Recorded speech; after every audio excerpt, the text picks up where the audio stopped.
আগামী AFC অনূর্ধ্ব-20 Asian cup বাছাই পর্বের জন্য বাংলাদেশ ফুটবল ফেডারেশনে গঠিত প্রাথমিক ক্যাম্পে ৪৬ জন খেলোয়াড়কে ডেকেছে। খেলোয়াড় বাছাইয়ের জন্য বাংলাদেশ জাতীয় দল বাফুফে এলিট একাডেমি থেকে সম্ভাবনাময় এই তরুণ ফুটবলারদের নিয়ে দীর্ঘ ক্যাম্প পরিচালনা করা হচ্ছে।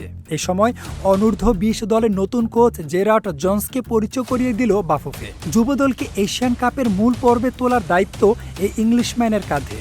বুধবার বেলা ৩টায় বাফুফের ভবনে আয়োজিত এক সংবাদ সম্মেলনে এএফসি অনূর্ধ্ব-20 এশিয়ান কাপ চায়না ২০২৭ বাছাই পর্ব উপলক্ষে বাংলাদেশ অনূর্ধ্ব-20 জাতীয় ফুটবল দলের মিট দ্য প্রেস অনুষ্ঠিত হয়।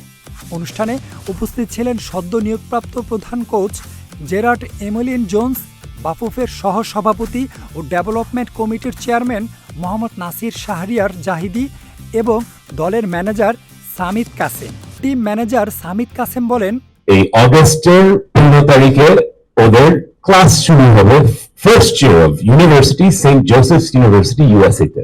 এ সময় বাফুফের সহ-সভাপতি ও ডেভেলপমেন্ট কমিটির চেয়ারম্যান মোহাম্মদ নাসির শাহরিয়ার জাহিদি অনূর্ধ্ব-20 দলের নতুন কোচ জেরার্ড জোন্সকে পরিচয় করিয়ে দিয়ে বলেন, দায়িত্ব থাকে সেখান থেকে আমাদের ফাইনাল 23 স্কোয়াডটা ঠিক করার।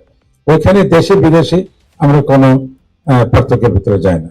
অনুষ্ঠানে কোচ জেরার্ড জোন্স সাংবাদিকদের উদ্দেশ্য করে বলেন, based on decision making, based on receiving.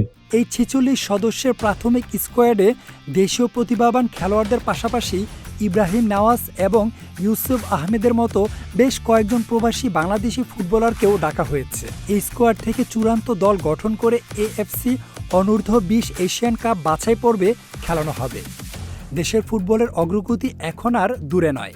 বাফুফের সঠিক সিদ্ধান্তের ফলে ধীরে ধীরে এগিয়ে যাচ্ছে বাংলাদেশ ফুটবল দল।